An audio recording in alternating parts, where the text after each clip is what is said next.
ئێمە وەکو پارتی دیموکراتی کوردستان کراوەینە لەسەر پرۆسەی سیاسی لە عێراق و لەسەر پرۆسەی دیموکراسیش کراوەینە، نە مقاتعی دەکەن، نە بایکۆت دەکەین، نە خۆمان پراوێز دەخین. ئەوە قەدەری مەلە وڵاتە بۆ شێوازەیە بەردەوام دەبین ئەوە نەبیتن ئێمە هەر لە هەموو پرۆسەیەکی سیاسی بێمەرج دەچینە ناو هەموو پرۆسەیەک.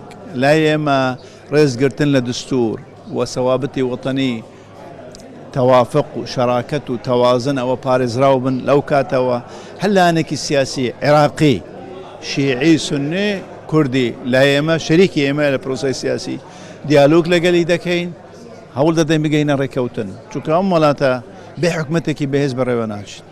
یعنی واتە لە ئاستی فدرالی وەزعەکە بەو شێوازەی هەیە شەپرزە بیتن زرەرمەندی یەکەم ئەیمێنە لە هەرێمی کوردستان، سارۆخمان بۆ دێن، درۆنمان بۆ دێن.